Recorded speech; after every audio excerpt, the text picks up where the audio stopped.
Good morning friends, welcome to my YouTube channel SNE classes. This is SNE. आज होगा हमारा lecture 4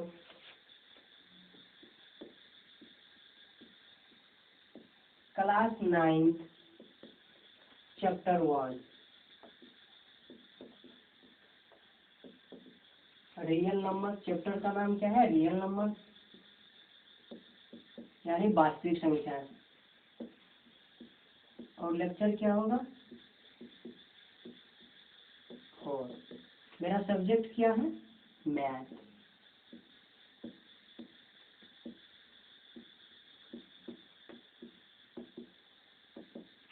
matrix. तो आज हम जानेंगे परिमेय संख्याओं को योग एवं गुणन का बीजीय नियम। यानी परिमेय संख्याओं को एक से अधिक जब परिमेय संख्या होंगे तो हम उसे किस तरह से या किस किस नियम के द्वारा जोड़ सकते हैं या फिर गुणा कर सकते हैं। ठीक है, तो चलिए ये कुछ 7 नियम होंगे। चलिए जिसको कि मैं देखिए बोर्ड पे लिख देता हूँ। पहले 1 नंबर में हमारा होगा समवर्ग नियम।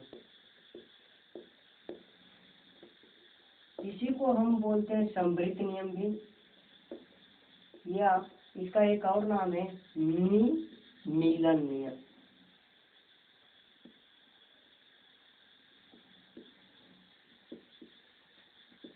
मिलन नियम। दूसरा हमारा हो जाएगा क्रम विनिमय नियम।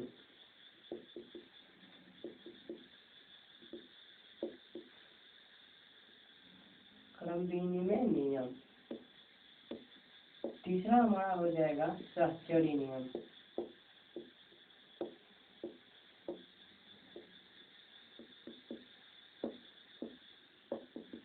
चौथा हमारा हो सकता है ये तत्समक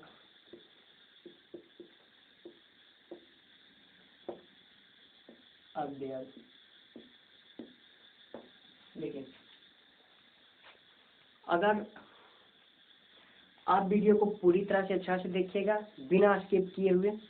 अगर वीडियो अच्छा लगे तो लाइक कर दीजिएगा, और साथ ही अगर आप न्यू हैं या अभी तक मेरे चैनल को सब्सक्राइब नहीं किए हैं तो आप लाल बटन को दबा करके सब्सक्राइब कर दीजिएगा, और साथ ही बेल आइकन को दबा दीजिए ताकि मैं कोई भी वीडियो अपलोड करूं तो उसका सबसे पहले नोटिफिकेशन आप तक पहुंच सके। और अगर वीडियो अच्छा लग रहा हो तो अपने दोस्तों के साथ जरूर शेयर कीजिए। अपने दोस्तों के साथ जरूर शेयर कीजिए, ताकि अगर मैं देखूंगा कि मेरी वीडियो अधिक लोग देख रहे हैं तो मैं और भी कुछ अच्छा चीज इस वीडियो पे, इस चैनल पे क्या करूँगा, ला सकूंगा। ठीक है, तो आगे देखिए। पढ़ना होगा प्रतिम या प्रतिलोम अवयव।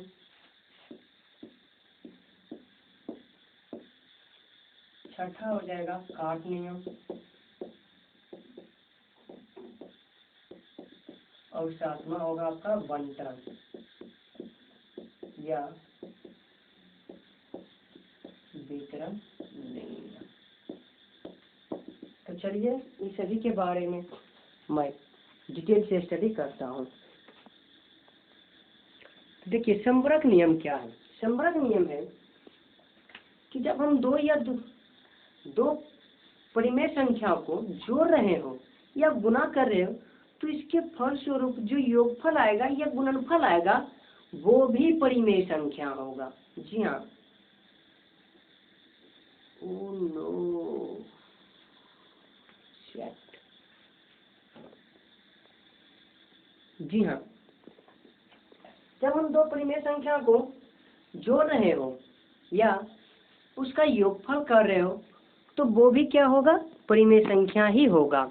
जैसे कि हम इसका एक एग्जाम्पल आपको लेकर के दिखाते हैं। चलिए आइए देखिए। पहला है मेरा समवर्ग समवृत्त या नीलिमन नियम। तो ये नियम क्या कहता है?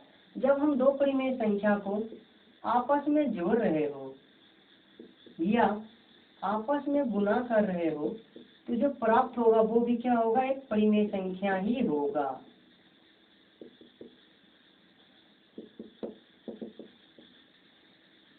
और एक बात ये हम जान लेते हैं कि समरक का नियम जो होता है ये जोड़ घटाव गुना भाग चारों के लिए लागू होता है, जबकि ये सभी के सभी छोगों नहीं लागू होता, बट ये चारों के लिए लागू होता है, जिसमें भाग के रूप में क्या है उसके हर में कभी भी जीरो नहीं होना चाहिए, यानी Q equal to not zero होना चाहिए।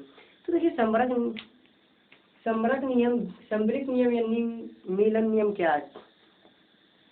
जब हम दो या दो से अधिक परिमेय संख्या को आपस में जोड़ेंगे तो उसका जो योगफल होगा वो भी क्या होगा, परिमेय संख्याएं होगा, या जब हम दो या दो से अधिक परिमेय संख्या को आपस में गुना करेंगे तो उसका गुणनफल भी क्या होगा, परिमेय संख्या ही होगा। और इसके जोड़ने या गुना करने का एक अलग नियम भी है, देखिए कैसे क्या है वो। हम पहले लिखते हैं जोड़ के लिए समवर्त नियम में, ठीक है ना, जोड़ के लिए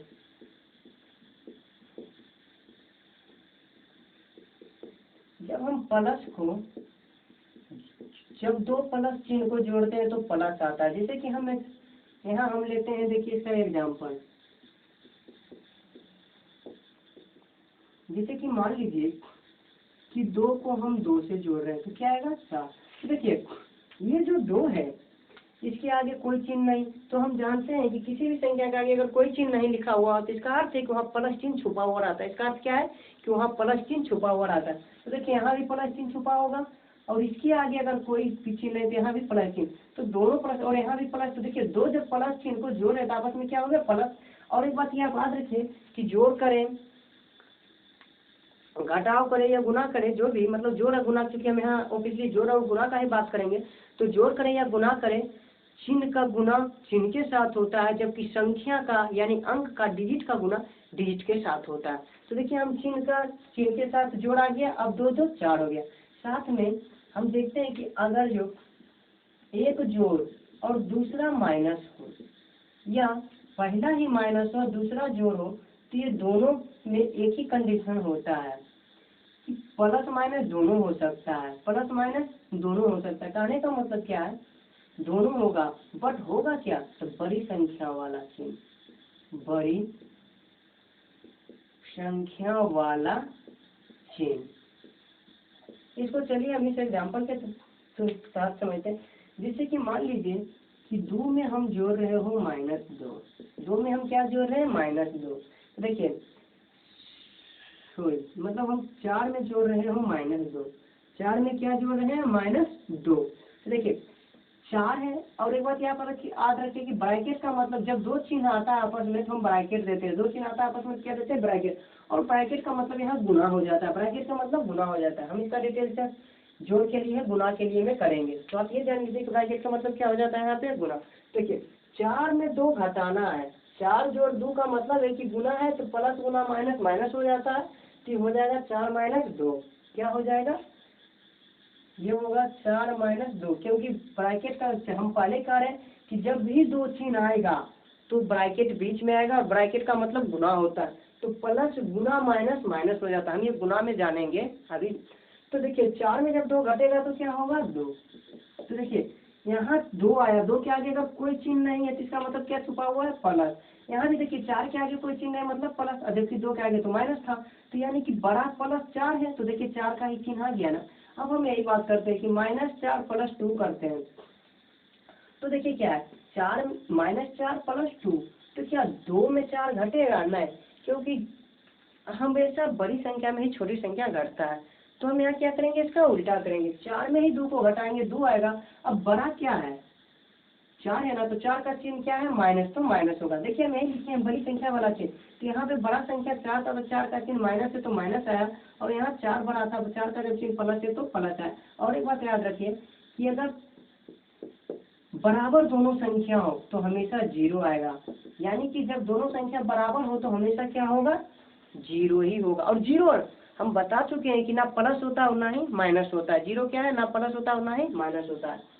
चलिए जोड़ के लिए अब देखिए, जोड़ में एक और है क्या कि अगर दोनों माइनस हो तो क्या होगा, दोनों माइनस चिन्ह को जोड़ रहे हैं तो क्या होगा, चिन्ह माइनस ही होगा, लेकिन संख्या को जो कार्य करेंगे हम जोड़ने का ही काउंट करेंगे। जैसे कि एग्जाम्पल आप देख लीजिए इसका, आप हम इसका एग्जाम्पल जैसे -2 में हम -4 जोड़ रहे हो, -2 में -4 जोड़ रहे हो। या एक और तरीका इसको मतलब याद करने का कि आप माइनस को देखिए कर्जा समझ लीजिए, माइनस को देखने के बाद कर्जा देखिए, तब मान लीजिए कि हाँ किसी व्यक्ति के पास 4 रुपया है और वो 2 रुपया कर्जा लिया हुआ था, क्योंकि जिसका कर्जा लिया था उसको देना पड़ेगा 2 रुपया, इसको चुकाना पड़ेगा।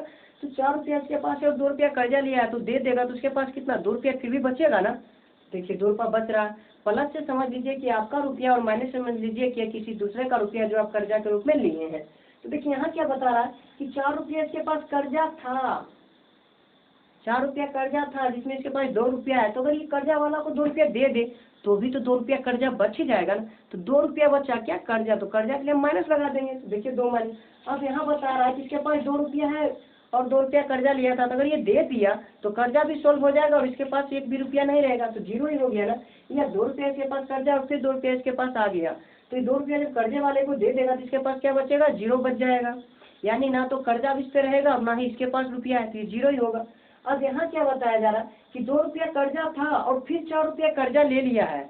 पहले से 2 रुपया कर्जा था और फिर 4 रुपया कर्जा लिए, तो कितना कर्जा हो जाएगा 6 रुपया। तो कर्जा दिखाने के लिए हम क्या करेंगे, आगे माइनस लगा देंगे। तो देखिए यानी जब 2 चिन्ह माइनस वाला हो और दोनों को हम जोड़ रहे हो तो कार्य जोड़ का होगा, जबकि चिन्ह क्या होगा माइनस का ही होगा। यानी -2 जोड़ -4, -2 जोड़ -4 -6 होगा। वो कैसे होगा तो आप समझ लीजिए कि 2 रुपया पहले से आप कर्जा लिए थे और 4 रुपया फिर आप कर्जा ले लिए, तो आप क्या देना कितना आपको पड़ेगा 6 रुपया ना। यानी आप पे कितना कर्जा है 6 रुपया। तो कर्जा है कितना 6 रुपया, तो 6 का तो 6 लिख देंगे, लेकिन कर्जा है, कर्जा को किस चीज से बोले से दिखाने के लिए माइनस से दिखाएंगे। तो यानी जब 2 चिन्ह माइनस वाला रहे तो हम उसके क्या करते हैं अंक को जोड़ देते हैं, लेकिन चिन्ह माइनस का माइनस ही देते हैं। ठीक है। अब देखिए गुणा के लिए देखते हैं।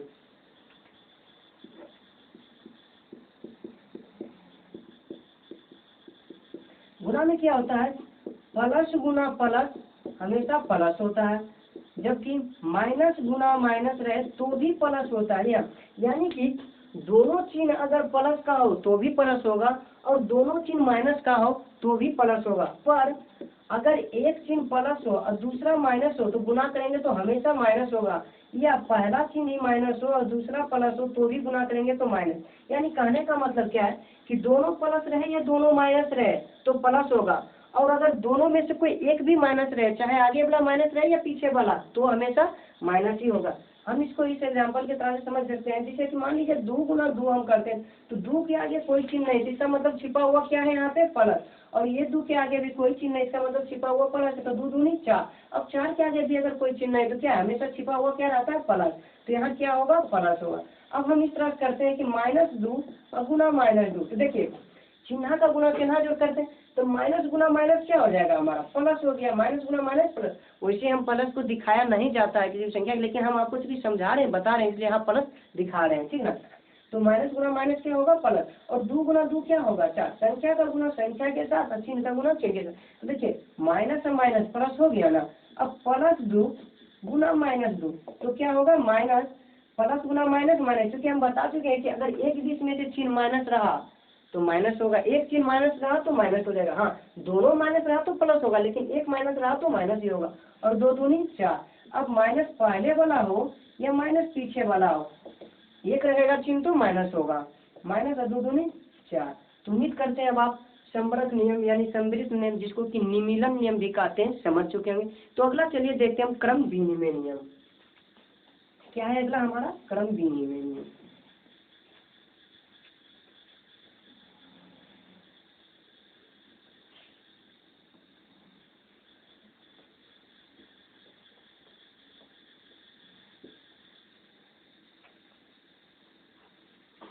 क्रम विनिमय, देखिए क्रम के मतलब आप समझते होंगे, आप बहुत जगह लिख चुके होंगे क्रम संख्या का। क्रम का मतलब क्या होता है लगातार, जैसे कि हम जानते हैं कि 1 के बाद 2, 2 के बाद 3, 3 के बाद 4, 4 के बाद 5, 5। ठीक क्या है एक दूसरे का क्या है क्रमागत है। यानी 1 के बाद जब भी होगा 2 होगा, 1 के बाद डायरेक्ट 3 नहीं होगा, 1 के बाद जब भी होगा 2 होगा, 2 के बाद जब भी 3 होगा, 3 के बाद जब भी होगा 4 होगा। यानी क्या क्रम के अनुसार। और विनिमय का मतलब क्या होता है अदला बदली करना। विनिमय का मतलब अदला बदली, कहने का मतलब अदला बदली का मतलब क्या है कि अगर 6 गुना मतलब मान लीजिए कि आप किसी को 6 रुपया दिए, बाद में वो आपको अगर 6 रुपया देगा या उसके बदले कोई चीज दे रहा तो अदला बदली आप कर। तो ये क्रम विनिमय का मतलब क्या है अदला बदली, यानी आगे वाला पीछे चला जाएगा और पीछे वाला आगे। जैसे कहने का मतलब क्या है, आप कहीं गए हैं सिनेमा हॉल मान लिया जाती है फिल्म देखने के लिए, तो आप आगे बैठे हुए, कोई आपके पीछे है, परंतु आपका दोस्त, आप बैठे हुए आगे हैं लेकिन आपका दोस्त पीछे हो, और जो बैठा हुआ पीछे हो उसका दोस्त आगे है, तो क्या करेगा, अदला बदली आप कर सकते हैं सीट की, आप उसके जगह पे पीछे चले जाएंगे और वो आपकी जगह पे क्या होगा, आगे आ जाएगा। तो ये क्या हो गया, अपने सीट का अदला बदली करना। तो यही है विनिमय, मतलब क्या होता है, अदला बदली, और क्रम मतलब क्रम। तो देखिए क्रम विनिमय का मतलब क्या है, जो क्रम अनुसार हो उसको अदला बदली करना। कहने का मतलब क्या है कि अगर हम 2 जोड़ 4 कर रहे हैं, तो देखिए मेरा पहले 2 है जबकि बाद में 4 है, तो हम क्या करते हैं, इसे क्रम के अनुसार उल्टा कर, मतलब बदल देते हैं, क्रम क्या करते हैं, बदल देते हैं, इसी को क्रम विनिमय कहेंगे। तो क्रम में क्या, 1 नंबर में 2 है, दूसरा बाद वाला क्या है 4, तो हम क्रम बदल देते हैं, पहले 4 कर देते हैं और बाद में 2 कर देते हैं। तो इस प्रकार से भी करके जोड़ते हैं तो कोई परिवर्तन योगफल में नहीं होता। आप देख सकते हैं 2 + 4 करते हैं तो भी मेरा योगफल जो आएगा वो 6 आएगा, जबकि हम 4 + 2 कर रहे हैं, 2 भी 6। और यही चीज अगर गुणा में भी कर रहे हैं कि 2 × 4 कर रहे हैं तो भी क्या होगा, 6 ही होगा, और 4 × 2 कर रहे हैं तो भी, सॉरी 2 × 4 कर रहे हैं तो 8 होगा, या हम 4 × 2 करें तो भी क्या होगा, हमारा 8 ही होगा। लेकिन यहाँ 2 पहले था 4 बाद में, जबकि हम फिर क्या करते हैं, 4 पहले कर दिए 2 बाद, यानी क्रम क्या है इसका बदल दिए, फिर भी कोई अंतर पड़ा नहीं। तो यही है, यानी क्रम विनिमय नियम का मतलब क्या है कि जोड़ या गुना का बात हम केवल करते हैं कि उसके क्रम को आप बदल दीजिए, आगे वाला को पाछे या पाछे वाला को आगे करके जोड़िए या गुना कीजिए, उसमें कोई अंतर पड़ने वाला नहीं है। किंतु घटा और भाग में अंतर पड़ता है, कि हम घटा और भाग का बात नहीं कर रहे, केवल बात कर रहे जोड़ और गुना का। अब जो जोड़ के लिए बदलता है, क्योंकि ये जोड़ वाला है, जिसको हम कहते हैं जोड़ का क्रम विनिमय नियम, और जो गुना के लिए लागू होता है उसे हम कहते हैं गुना का क्रम विनिमय नियम। ठीक है, अगला है देखिए साचर नियम। साचर नियम में हम क्या करते हैं, 3 अंक को लेते हैं, यानी 3 संख्या को लेते हैं। साचर नियम में हम क्या करते हैं, 3 संख्या को लेते हैं। देखिए उचित प्रकार से मान लीजिए 2 है जोड़ 4 जोड़ 6, हम 3 संख्या को जोड़ रहे हैं। तो देखिए तीनों संख्या हम डायरेक्ट तो नहीं जोड़ सकते, कहने का मतलब हम 2 संख्या को एक साथ जोड़ सकते हैं, उसके बाद फिर तीसरा जो बचेगा उसको हम जोड़ सकते हैं, ठीक है। तो हम क्या कर सकते हैं, या तो हम क्या करें, पहले 2 को जोड़ लें, पहले 2 को जोड़ लें, या हम ऐसा करते हैं कि ये लिखा हुआ था, हम लास्ट के 2 को जोड़, क्योंकि जब भी हम जोड़ेंगे तो पहले 2 को तब तो तीसरा जोड़ेंगे, तीनों तो एक साथ नहीं जोड़ सकते। तो हम क्या करें, पहले 2 को जोड़ लें या लास्ट 2 को जोड़ लें, उसके बाद पहले 2 को जोड़ते हैं तो लास्ट में तीसरा जोड़ेंगे, या लास्ट 2 को जोड़ते हैं तो पहला बाद में जोड़ेंगे, तो भी कोई अंतर नहीं पड़ेगा। आप देख सकते हैं कि 2 जोड़ 4 हम करेंगे तो 6 आएगा, फिर 6 जोड़ 6 तो 6 6 12 होगा, जबकि हम 2 जोड़ यहाँ 6 4 10 करते हैं तो 10 2 12, देखिए बराबर दोनों आ गया, कोई अंतर नहीं। अब इसको ब्रैकेट क्यों करते हैं, क्योंकि बोर्ड मार्क्स के अनुसार से हम पहले ब्रैकेट का क्रिया करते हैं, इसलिए हम किस दोनों को पहले जोड़ रहे हैं वो दिखाने के लिए ब्रैकेट कर देते हैं, ठीक ना। तो देखिए 2 4 6 और 6 12 हो गया, या 4 6 10 और 2 12 हो गया, तो कोई अंतर नहीं पड़ा। जैसे यही गुना में भी होता है, अगर हम लिखते 2 × 4 × 6, या हम लिख दे 2 × 4 × 6, यही लिखा हुआ, तो देखिए हम जब भी करेंगे तो 2 को एक साथ करेंगे, उसके बाद ही ना तीसरा करेंगे। तो हम या तो पहले 2 को करते हैं या बाद वाले 2 का करते हैं। देखिए पहले 2 का करेंगे तो 2 चौके 8, 8 × 6 7 6 48 होगा, या हम बाद वाले को करते हैं तो 2 × 6 24 और 24 × 48, देखिए दोनों बराबर आ गया ना। तो यानी साचर नियम क्या है, 3 जब हम संख्या को जोड़ते हैं या गुना करते हैं तो चलिए तीनों के एक साथ नहीं कर सकते, तो हम ऐसा करते हैं या तो पहले 2 का करें या बाद में 2 का करें, उसके बाद अगर पहले 2 का कर रहे हैं तो तीसरा को जोड़ देंगे, और यदि जो लास्ट वाला 2 को कर रहे हैं तो पहला को बाद में जोड़ देंगे, तो भी कोई परिवर्तन नहीं होगा। जस्ट वही क्रिया गुना में तीनों का एक साथ हम गुना नहीं कर सकते, तो हम ऐसा करते हैं पहला 2 को गुना कर देते हैं, बाद में तीसरा को करते हैं, या हम ऐसा कर दें कि बाद में 2 को कर दें और पहला कर दें, कि हम अपने क्या सुविधा के अनुसार से गुना करते हैं, जोड़ते हैं, तो जो परिवर्तन नहीं होने वाला। कहने का मतलब क्या, साचर नियम के अनुसार हम इस तरह से कर सकते हैं। ओके, चलिए अगला है तत्समक अव्यय। जी हाँ, तत्समक अव्यय। तत्समक अव्यय क्या, तो किसी भी ये संख्या का तत्समक अव्यय 2 प्रकार का होता है, एक जोड़ने के लिए होता है और दूसरा गुणा के लिए। क्योंकि ये सभी के सभी जो है परिमेय संख्याओं को जोड़ने का बीजगणितीय नियम है जोड़ एवं गुणा के लिए, यानी जोड़ और गुणा में दोनों को लागू होगा या नहीं। तो चलिए तत्समक अव्यय क्या है कि ये भी 2 प्रकार से होगा, इसमें से एक होगा जोड़ के लिए, जोड़ के लिए, दूसरा होगा गुना के लिए। यानी हम कह सकते हैं कि जोड़ का तत्समक अवयव, तो जोड़ का जो तत्समक अवयव होगा वो 0 होगा, जबकि गुना का तत्समक अवयव जो होगा वो 1 होगा। कैसे? देखिए तत्समक अवयव कहने का मतलब क्या है कि वैसा संख्या होना चाहिए, वैसा अंक होना चाहिए, क्योंकि 0 को हम संख्या नहीं कहते तो इसलिए हम कहते हैं वैसा अंक होना चाहिए जो किसी भी संख्या में जुटने के बाद उसके मान में कोई परिवर्तन नहीं आता, जिसे हम बात करते हैं 50 का।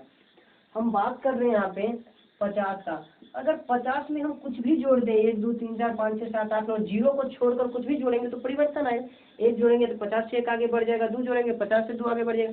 लेकिन अगर हम 0 में 50 जोड़ देते हैं या हम 0 में ही 50 को जोड़ देते तो भी कोई परिवर्तन नहीं, 50 का 50 ही रह जाएगा।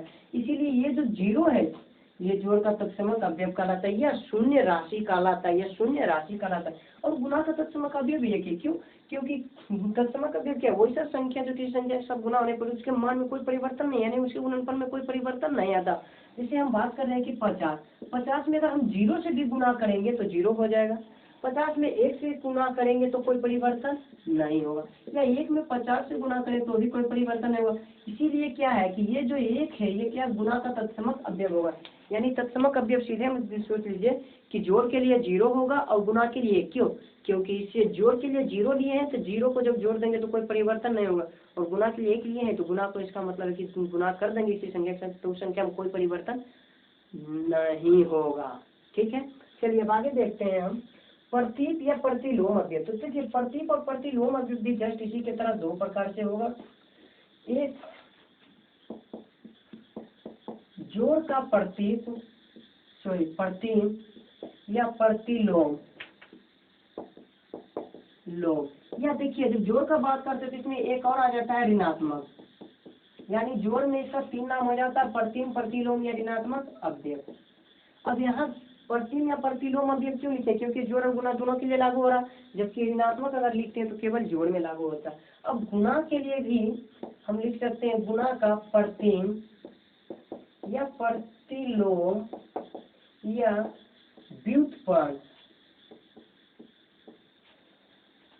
व्युत्पन्न अवयव। तो जी हाँ, जोड़ में एक गुना होगा जो केवल जोड़ के लिए, और व्युत्पन्न जो होगा केवल गुना के लिए, बाकी प्रतिम या प्रतिलोम दोनों में होगा। तो देखिए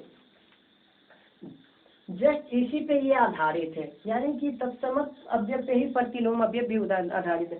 प्रतिलोम देखिए तत्समक का अवयव का कहना था कि वैसा संख्या जो की संख्या के साथ जुड़ जाए या गुना हो जाए तो उसका कोई परिवर्तन नहीं होना चाहिए। लेकिन इसका कहना है कि वैसा संख्या जिसमें किसी संख्या को जोड़ने पर तत्समक अवयव प्राप्त हो जाए, यानी 0 प्राप्त हो जाए। जोड़ का प्रतिम या प्रतिलोम या ऋणात्मक अवयव का कहना है कि वैसा संख्या जो किसी संख्या में जुट जाने के बाद तत्समक अवयव प्राप्त हो जाए, यानी 0 प्राप्त हो जाए, तो देखिए इसके लिए क्या करना होगा, जो भी संख्या देगा जस्ट हम वही संख्या को जोड़ेंगे, बस उसका चिन्ह को बदल कर। जैसे अगर माइनस में दिया रहेगा तो हम प्लस में उस संख्या को जोड़ेंगे, और प्लस में दिया रहेगा तो माइनस में जोड़ेंगे। कहने का मतलब अगर -50 दिया हुआ तो हम +50 करेंगे तो 0 आएगा। तो यानी कि -50 में कितना जोड़ेंगे? +50, या +50 दिया हुआ रहेगा तो हम -50 करेंगे तब 0 आएगा, यानी +50 में हम क्या करेंगे? -50 को जोड़ देंगे। ठीक है, तो देखिए अगर दिया हुआ है 50 तो हम इसमें क्या जोड़ेंगे? -50, तो मेरा 0 आएगा, या -50 दिया हुआ रहेगा तो +50 को हम जोड़ेंगे तो 0 आएगा। ठीक है, यानी प्रतिलोम या प्रतिम या ऋणात्मक अवयव क्या है? जो अवयव दिया है जस्ट उसी अवयव को जोड़ देंगे, बस उसका चिन्ह को चेंज करते हैं तो क्या प्राप्त हो जाएगा? तत्समक अवयव, यानी कि 0 प्राप्त होगा। तभी जो अवयव कहलाएगा ये एक दूसरे का प्रतिलोम अवयव, प्रतिम अवयव कहलाएगा। यानी 50 का प्रतिम अवयव क्या होगा? -50, जबकि -50 का प्रतिम अवयव क्या होगा? 50। अब देखिए यानी जो संख्या है, सिंपल सी बात है, आपको उसको ऋणात्मक में कर देना। जैसे 50 हो, इसका ऋणात्मक जब हम कर देंगे कि -50 होगा, 50 का ऋणात्मक -50। अब पहले से -50 हो तो इसका जब ऋणात्मक करेंगे हम तो क्या होगा? Minus into -50। तो अभी आप गुना में देख चुके हैं संबरक नियम में कि माइनस जब 2 को आएगा तो प्लस हो जाएगा, तो हो गया ना, माइनस का प्लस, प्लस का माइनस। समझ में आया? नहीं समझ में आया तो इसको फिर से समझिए। माइनस क्योंकि हम कोई भी संख्या दिया रहेगा तो हम इसमें उसको जोड़ेंगे माइनस करके, उसमें क्या जोड़ देंगे? माइनस करके। देखिए प्लस था इसमें माइनस हम करके जोड़ देंगे, माइनस है तो हम इसको पुनः माइनस कर देंगे, तो ये पहले से माइनस था और फिर माइनस आ गया तो 2 माइनस आ गया। तो हम संबरक नियम में क्या देखें कि अगर 2 माइनस रहेगा तो गुना होकर क्या हो जाएगा प्लस, और हम उसमें बता भी चुके हैं कि जब 2 चिन्ह आएगा तो ब्रैकेट आएगा और ब्रैकेट का मतलब गुना होगा, ब्रैकेट का मतलब गुना, तो माइनस गुना माइनस प्लस। क्लियर। अब तक गुना का में पढ़ते में क्या है कि कोई भी संख्या दी जा रहे हैं उसको बस उल्टा करके गुना कर देना, उसका उल्टा करके, ताकि क्या एक प्राप्त हो जाए, यानी गुना का तत्समक अवयव प्राप्त हो जाए। जैसे 50 इसके नीचे कुछ नहीं तो एक छुपा हुआ है, जिस तरह इसके आगे कुछ नहीं तो प्लस चिन्ह छुपा हुआ, उसी तरह इसके नीचे कुछ नहीं तो एक छुपा हुआ, तो इसको देखिए उल्टा कीजिए, हर को अंश बना दीजिए और अंश को हर, तो एक है नीचे तो एक ऊपर कर देंगे, 50 से ऊपर तो 50 नीचे, करके एक आ गया ना, प्राप्त हो गया। तो यानी 1/50 का जो होगा प्रतिलोम अवयव क्या होगा, 1/50 का प्रतिलोम अवयव 50 होगा और 50 के लिए प्रतिलोम अवयव 1/50 होगा।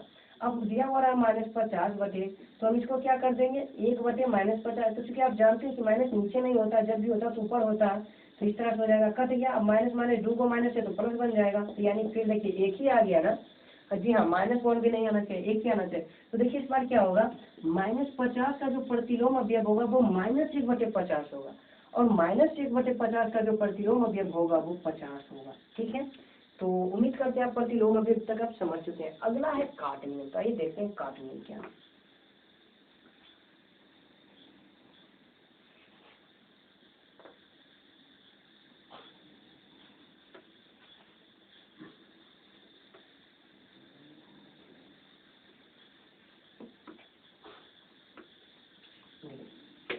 हम अब देख रहे हैं क्या काटे, तो काट नियम का कहना है कि यदि दो संख्या आपस में बराबर हो, यदि दो संख्या आपस में बराबर हो और दोनों संख्या में हम एक ही चीज को जोड़ रहे हो, दोनों संख्या में हम एक ही चीज को जोड़ रहे हो, कहने का मतलब क्या है कि ये 10 है, मतलब ये A है और ये B है, हम इसमें भी C को ही जोड़ रहे हैं और इसमें भी C को, दोनों में एक ही संख्या, तो आपस में ये क्या होगा, बराबर होगा। जैसे एग्जांपल आप लीजिए कि एक 2 हो और मान लीजिए कि एक संख्या भी ये भी 2 ही हो, मान लीजिए कि बराबर दोनों को लेना चाहिए होगा।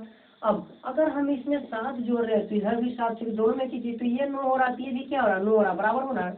अब आप ये जोड़ लीजिए कि एक 2 हो, मान लीजिए दूसरा 3 है, तो अगर हम इसमें 2 जोड़ेंगे और इसमें भी 2, देखिए 2 से 2 आगे बढ़ेगा तो 4 होगा, तो ये भी जस्ट 3 से 2 आगे बढ़ेगा तो 5 होगा। बट ये नहीं है मेरा मेरा क्या मान नहीं है, क्योंकि हम समझाने के लिए आपको कर रहे थे कि हम दोनों में अगर एक ही चीज जोड़ेंगे तो जितना ये आगे जाएगा उतना ही वो भी आगे जाएगा।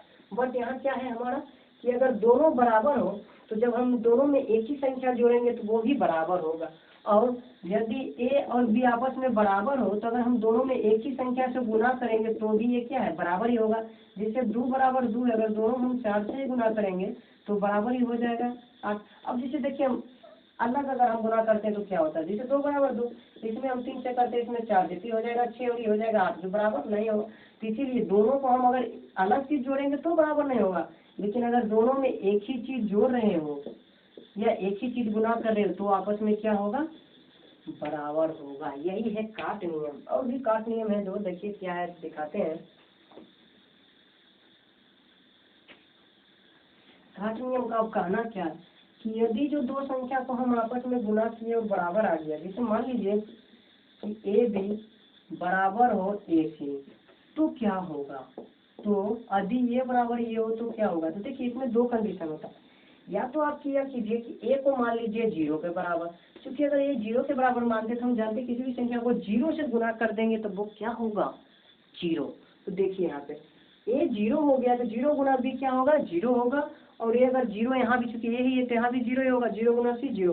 तो यानी कि ए बी अगर बराबर हो तो हम क्या कर सकते हैं, या तो ए बराबर 0 ले सकते हैं या हम बी बराबर सी ले सकते हैं। क्योंकि अगर हम बी बराबर सी भी लेते हैं तो देखिए क्या होता है, बी बराबर अगर हम सी लेते हैं तो देखिए क्या होता है, ये दोनों अगर आपस में बराबर, तो दोनों तो एक ही चीज गुना हो रहा है ना, तो भी तो क्या हो जाएगा, बराबर ही हो जाएगा।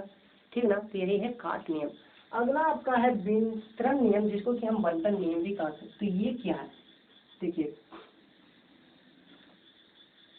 इसका प्रयोग आप बार बार करेंगे, इसलिए इसको थोड़ा बढ़िया से समझ लीजिएगा। और हाँ, देखिए बंटन नियम या वितरण नियम क्या है। बंटन नियम या वितरण नियम क्या है कि अगर दो संख्या दिया रहे, इस तरह से दिया रहे, मतलब 3 संख्या आपको a इंटू बी प्लस सी, तो क्या होगा? तो देखिए हम पहले देखेंगे कि ये ब्रैकेट के अंदर जो संख्या है उसके बाद वाला जो संख्या है, यानी ब्रैकेट के बाद और ये संख्या के बीच कोई चिन्ह तो नहीं है। अगर चिन्ह है तो फिर सिंपल तरह से बनेगा, अगर चिन्ह नहीं है तो हम मान लेते हैं ब्रैकेट के, हम बता चुके हैं क्या है गुना, कि इसकी गुना के बाहर है। इसका मतलब क्या है कि इसको हम क्या करेंगे, दोनों के साथ गुना करेंगे, दोनों के साथ गुना करेंगे। क्योंकि हम आपको बता चुके हैं कि ब्रैकेट का अंदर जो रहेगा पहला उसका क्रिया करेंगे, तो खैर देखिए हम बाद में फिर से उसको बताएंगे, लेकिन यहाँ देख लीजिए। तो हम क्या करेंगे, जो बाहर है इसको दोनों साथ गुना, लेकिन गुना करने से पहले देख लेंगे कि ब्रैकेट और ये संख्या जो दिया है दोनों के बीच में कोई चिन्ह नहीं होना चाहिए, या होना भी चाहिए तो गुना के चिन्ह, इसके अतिरिक्त कोई भी चिन्ह नहीं होना चाहिए। तो देखिए कोई भी साइन नहीं होना चाहिए। देखिए ए को बी से गुना करेंगे तो ए भी, अब चिन्ह जोड़ का है और इसके आगे भी हम देख लेंगे कोई चिन्ह तो नहीं है। अगर निगेटिव है तो उस अनुसार से माइनस गुना प्लस होगा, लेकिन अगर कोई नहीं तो प्लस का प्लस देंगे, ए गुना सी ए सी होगा। या मान लीजिए बी प्लस सी दिया है, उसके बाद ये दिया, तो यहाँ भी हम देख लेंगे कोई चिन्ह तो नहीं, या अगर इसके आगे कोई चिन्ह भी हो तो वो भी ब्रैकेट में हो, यानी ब्रैकेट के मान लीजिए यहाँ माइनस दिया रहा था, फिर देखिए हम दोनों, तो इसको भी ब्रैकेट में अगर ही भी है तो देख लेंगे कि ब्रैकेट के बीच से कोई चिन्ह तो नहीं है, तब गुना करेंगे। ठीक है, फिलहाल हम प्लस वाला, चूंकि हम बार बार कह रहे हैं हमको प्लस और गुना से मतलब है, तो प्लस और गुना वाला ही चिन्ह लेकर चल रहे हैं। तो हम इसको इसमें भी क्या करेंगे, आगे रहे या पीछे रहे, हम दोनों को गुना करेंगे, तो ए गुना बी जोड़ ए सी यही होगा। तो अब देखिए अगर ब्रैकेट जैसे कि मान लीजिए 2 इंटू 3 जो 5 है, तो हम पहले इसको बोल चुके हैं कि काम क्या होता है, पहले बोर्ड मार्क्स के अनुसार पहले ब्रैकेट का, तो मान लीजिए हम सिंपल तरह से बनाते हैं, तो 2 इंटू ब्रैकेट का मतलब गुना, पहले जोड़ लेते हैं, तो 5 3 8, तो आ गया 16। अब इस नियम के अनुसार बनाते हैं तो देखिए क्या होता है, नियम के अनुसार अगर बनाते हैं तो हमको पहले इससे गुना करना पड़ेगा, फिर इसको, चूंकि यहाँ कोई गुना नहीं है, तो 2 गुना 3 द्वितीय 6 जोड़, क्योंकि जोड़ है, तो 2 गुना 5 तो 5 दूनी 10 बराबर 16 आ गया ना बराबर। यही है आपका वितरण या बंटन में। उम्मीद करते हैं क्या वीडियो आप अच्छी तरह से देखे होंगे बिना स्किप किए हुए, और आपको ये वीडियो समझ में भी अच्छी तरह से आया हो। अगर कहीं फिर भी डाउट हो, अगर आपको ऐसा लगता हो कहीं कि आपको समझ में नहीं आया हो, या मैंने कहीं थोड़ा कम समझाया, तो आप तुरंत कमेंट बॉक्स में कमेंट कर सकते हैं, हम आपको रिप्लाई भी करेंगे और साथ में उस वीडियो को पुनः इस चीज़ को समझा करके आपको देंगे। अगर अभी तक आप न्यू हैं तो सब्सक्राइब कर लीजिए, बेल आइकन को दबा दीजिए, साथ में अगर अच्छा लगा वीडियो तो लाइक कीजिए, अपने दोस्तों के साथ शेयर कीजिए। Thank you. अब मिलते हैं अगले वीडियो के साथ।